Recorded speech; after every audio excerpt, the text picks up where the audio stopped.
name is Mary O'Leary and I'm an English and Irish teacher from Cork. All my life I've been immersed in the Irish traditional music and culture, going to flas and slogas and scores and singing the night away.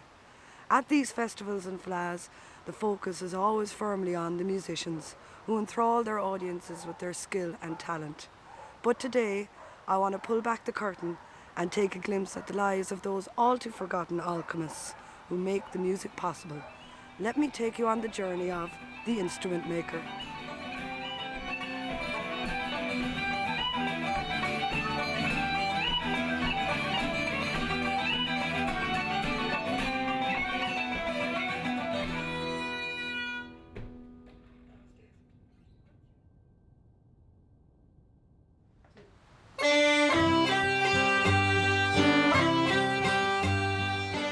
I am actually wondering how viable it is to make instruments in this modern day world of mass production and e-commerce. So I'm here at Sheena Crowley's home today to ask her that very question. Sheena, thanks a million for having me. No bother. You're not an instrument maker yourself, Sheena, but can you tell me a little bit about your connection with the trade? My grandfather, Ty Crowley, was a pipe major and composer and instrument maker. So he set up a music shop in 1923, Crowley's Music Centre, which closed unfortunately. But when he was a young man, he had a lathe in his kitchen, and himself and his brother used to make instruments and things like that. And he used to travel around Munster, fixing and repairing instruments in marching band schools and so on. And then he saw an industry that he wanted to market it to the world, so he used to be making pipes and marching instruments and shipping them around the world. So that's the original connection, really, my grandfather, Fantastic. And your father too then continued that tradition? Yeah, my grandfather died in 1955 and my father took over at the age of 14, and he was always really handy fixing things. People used to go to him from everywhere with everything to fix, So you recognise it in him, that he's going to solve any problem, really, and he could fix anybody's instrument. But about 5 years before he died, he started making instruments himself. He started making banjos and making flutes and things like that, and he was really getting into that. Unfortunately, he passed away without having made too many, but he loved it. But we also set up a workshop after he passed away downstairs as a separate entity from the shop. I wanted to kind of realise my grandfather's dream, really, and I was always involved with people who were making instruments, and I love it myself. I'd tip away at making things, but never really fully making a full instrument as such. I'd make the neck of a guitar, or I'd bend the sides for the lads or something like that, and I'd be involved. I suppose I'd say it is certainly a thing to be said that Crowley's is a great loss to anyone who lived or ever lived in Cork City. Yeah. And I'm sure there's many memories you have, but what is the most resounding memory, or what you miss the most about the shop? Everything. I loved it, obviously.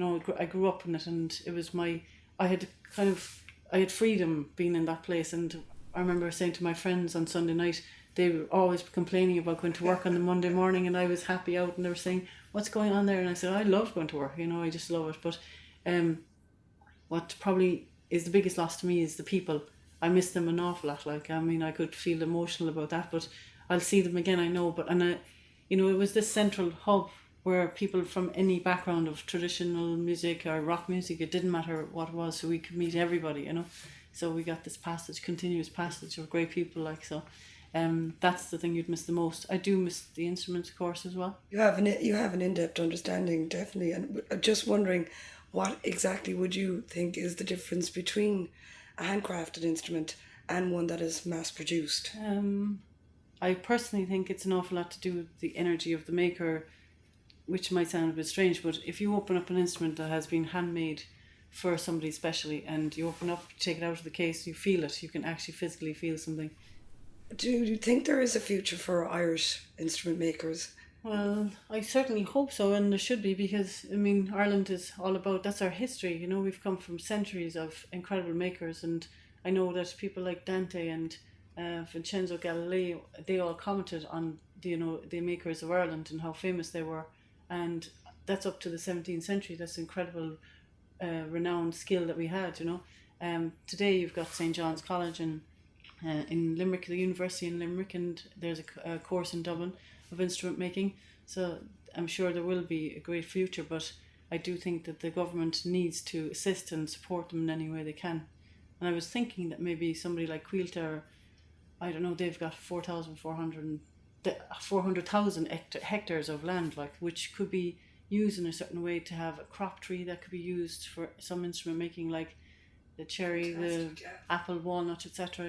Apart from the hardwoods, a lot of hardwoods are being imported from places now, and they're becoming more endangered species and things like that. So there is something to be looked at, but I do think the craftsmen in Ireland, there's so many of them, and they're so talented, and I think it definitely should be something that should be assisted, in any way possible.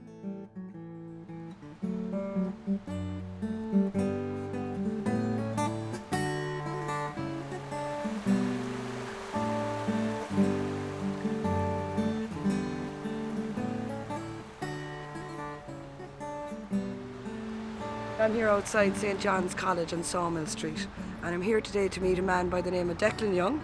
And Declan's been teaching instrument making here for many a year. So let's go in and have a chat and see what Declan has to say about the tricks of the trade.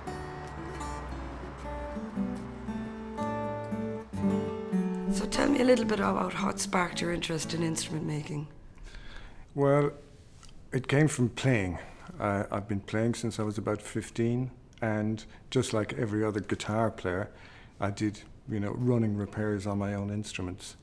And when I was living in London, a friend of mine had studied at the London College of Furniture, and he was singing the praises of the place, and said, "Oh, you should, definitely look into this." So it went on from repairing my own instruments to going to college to learn how to do it. Fantastic. And how many years have you been here now in St. John's? I've been here since '95, but the musical instrument making course has been running for the last 9 years. What is your opinion of the future of instrument makers in this, I suppose, modern day world of mass production and e-commerce? Well, it's always going to be difficult when you're competing with mass-produced instruments. And the area that you're hoping to get into is maybe making high-end guitars for people who can afford that, or maybe working as a guitar tech, with a band, a traveling band. That's probably what people would aim for. And being an instrument maker yourself, what is it like being an instrument maker in Cork here? Cork is good because there's a lot of live music played here. And Ireland in general, I would say, is good because I'd say there are very few households in the country that don't have a musical instrument. And all of these need to be maintained, repaired, and for the musical instrument maker, or the person who starts off to learn musical instrument making, for the most part, the bread and butter work will be repairs and setups and things like that, So do you mind just maybe showing me a few pieces of your work? Yeah, not at all. Pleasure.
I'm fascinated about this guitar you have. Tell me a little bit about the sound hole.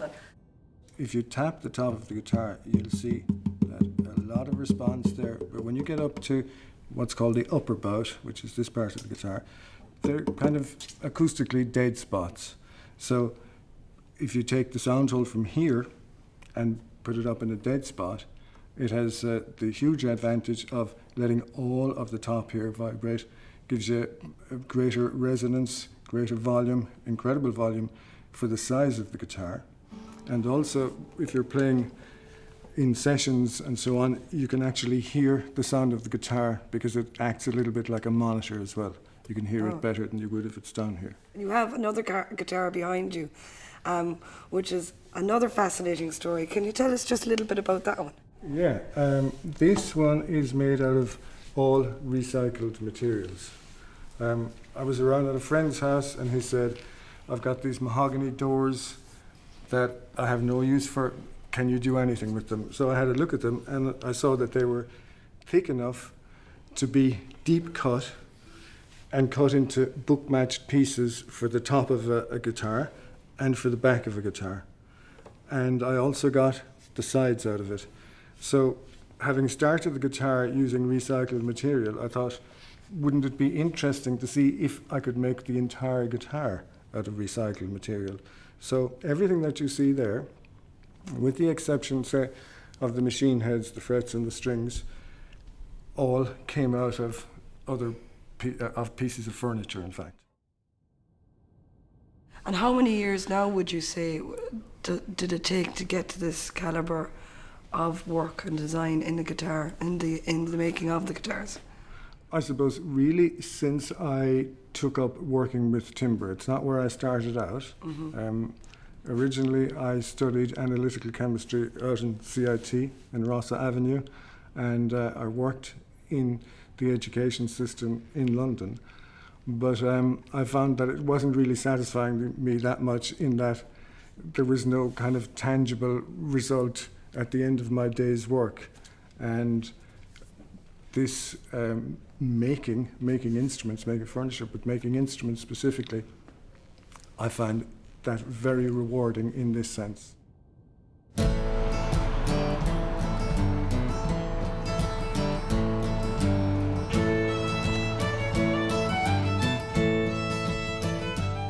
Though Cork is a small population, it has a vibrant musical landscape. It's got trad sessions every night of the week. It's also host to the Jazz Festival, the Choral Festival, the Folk Festival and many more. I'm here today to drop into Bertrand Gallin's studio, a luthier from France who's now living here.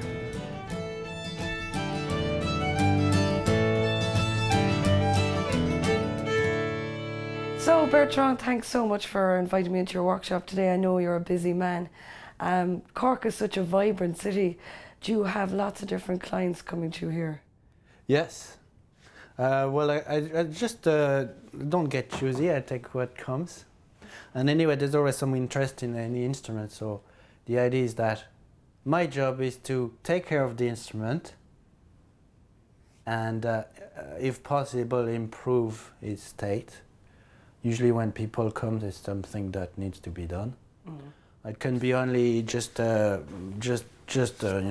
up and stuff, but it can be also a lot of the time they expect me to improve the instrument, and that you can do on any given instrument, from the cheapest, tiniest to the best instruments. So I do that. For everybody. Yeah, so I'm going to check a bit. Like I've done a good setup on this instrument. I change a few things, and usually it takes a while to settle. There's all those tension involved. The strings are stretching when they're new. The bridge might make the sound a bit harsh, and then make the new sound post as well. So this little piece of wood there that connect the front and the back. So the idea is to try the whole range to see how it responds, if it's quick to respond, if it's easy to play, if I can play in a lot of different situations as easily, and how it can take the pressure and all that. So just play notes. That's nothing to do with music.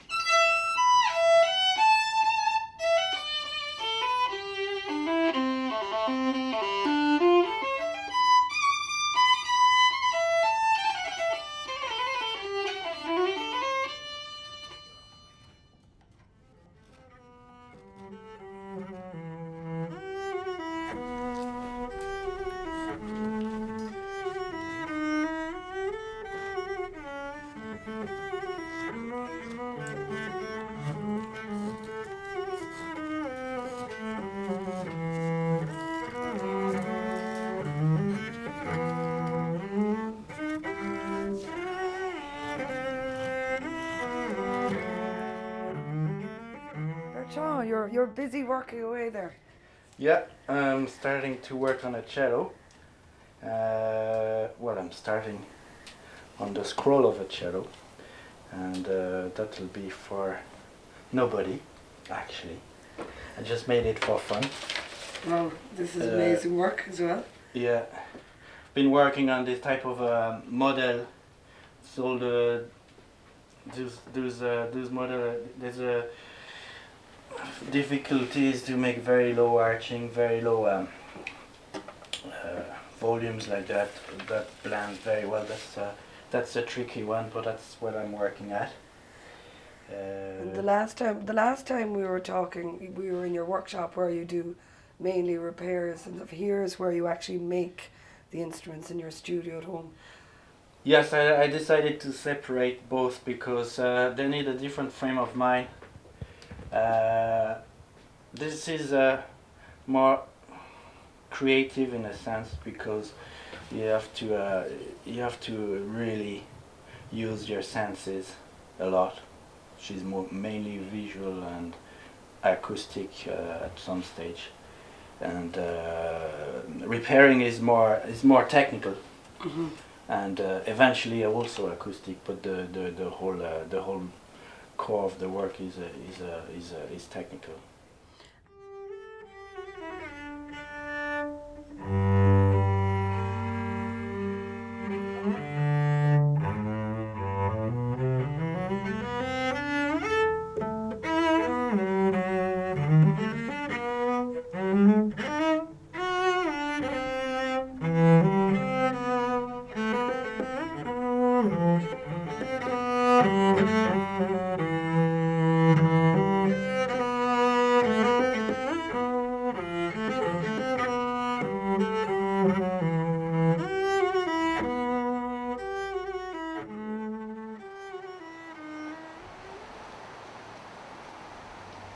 We're down here in Glanworth to speak to a very diverse and interesting instrument maker, Mr. John Reid from Kilmaley, County Clare.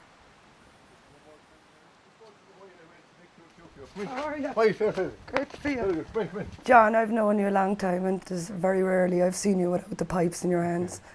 And how did you go down the road into instrument making? My father was a tool maker, and the reason I know how to make pipes and flutes is like some young fellas might be farmers, and they would have been educated in above in tractors and stuff like. But like with me, basically, it was like there was workshops there since I was 12. So you'd be filing or working on drilling machines and stuff. So it's there, you know. And what prompted you then, John, to go into the making of pipes? When Eugene made the pipes for my father, you know, for me, you know, I got a connection with Eugene. So Eugene Lem, he's a pipe maker up in Clare, and he showed me about gun drilling, about reamers, but he would have shown techniques about like when you're soldering, like what you have to do with and how to handle acid. You need that for etching and that kind of stuff. And what exactly is it you love about instrument making? Because I know you were engineering before and you sidelined into this. So, generally speaking, engineers don't actually get to make anything themselves, you know. They design to a point and they have all the tools to design to a point, but they don't actually get to make something and see it that it's going to be there in 200 years' time.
I'm absolutely blown away by the work that I've seen, the precision and the finesse that these instrument makers use, the care and attention that they give to their work. It's almost impossible for me now to look on these instruments as mere products. I have to say I can only look at them as works of art. And I'm here today in the sample studios in the Old Foss building to talk to a very talented sculptor and instrument maker, Tal Gallat. Tell me a little bit how you started playing. I started playing music. Yeah. I started when I was a young fella. Growing up in Canada, my parents were big into the cultus. Grew up with trad and sitting under pipe players. My mum's a violinist. My dad plays the guitar and the flute. Music was in the house all my life, so. And you also are famed far and wide in Cork for being a sculptor. And do the two marry well? Oh, they do. I mean, again, the two went hand in hand. Both my parents are artists as well. So, yeah, my father's a stone sculptor, my mother's a painter. It was art and music all the way. And how did you go down the road into instrument making? That's kind of can happen by chance, really. Sculpture was always my thing, but I kind of learned a bit too late that you can't really use your hands as hammers, and kind of ruined my wrists doing it. So I had to go find some kind of easier kind of work on the hands, and it kind of just landed in the instrument making by mistake, really. So what would be unique then about your own pieces? I think I approach them from a very kind of sculptural point of view. I think it's looking at the timbers, looking at the shapes of the things, and you're also very kind of tied down by, they're very, very strict in the way that you have to build it in order for it to work, which suits me nicely as well. I find sculpture you can often kind of get a bit carried away. It can be a bit. I think I like having a base of something to work from, something practical. So is Cork a good place to be an instrument maker? Instrument maker, I'm not so sure. Certainly the approach I'm taking from a more kind of sculptural thing, you can't compete with the factories. They wind up expensive. It's a fairly limited kind of a market for it. It's repairs is what the business is, really. And is that frustrating at times? Would you prefer to be making instruments all the time? Oh, I would, of course, yeah. But it's a different thing. I've always liked tinkering and trying to figure things out as well. It can be challenging enough trying to find a problem in an instrument, and figure a way of making it work, So, Tal, this is what I knew you for first as a sculptor. This is just amazing. I mean, how many hours or years of labour has gone into this? I really couldn't tell you. I probably started that nearly 20 years ago. This piece as well, behind you. Tell me how you got inspired for this one. It's just what it looked like. It was a plank. It was a rough sawn plank, and I was looking at it, and it looked just like a mermaid. So that's what I did with it. So it's kind of the way I usually go with my sculptures. You just stare at the piece of wood until you see a picture in it, and you go for that, Do you miss the sculpture now, or does the instrument making fill the void? Or? Oh, the instrument making, I think I'm more interested in. I mean, for an artist, I never really had a huge interest in art. I was never one for going to exhibitions and that. I enjoy the work. It's kind of a solitary kind of thing for me. I think it's the tedium that I go for. I kind of find it sort of a meditation in it.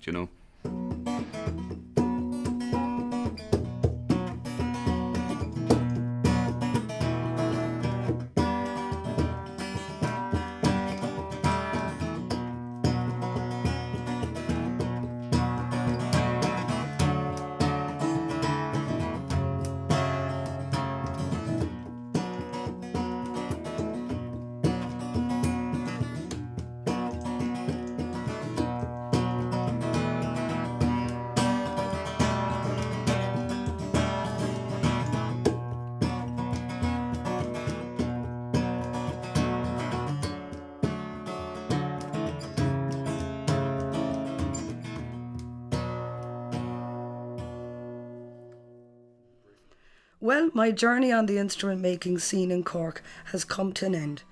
I've met so many great people and found out a lot of new and fascinating things. Each instrument maker I met seemed genuinely enthusiastic and passionate about music and their craft. Although each found their route towards this career path in a different way, they all seemed to derive great pleasure from their work. All the makers I met also do maintenance and repair, and it seems to be part of the same larger job, to make, maintain, and thereby improve the music. They each seem to really enjoy the challenges at play with the different parts of their job. So while it is not easy to make a living as an instrument maker, it is really a worthwhile pursuit. It's wonderful to see that after all these centuries, that these skills have not been lost. I really enjoy getting to know something more about the role of the instrument maker, for it is one which I believe enriches this country, promoting, improving and facilitating Ireland's incredible culture of music. Now, let's hear the lads play one more time.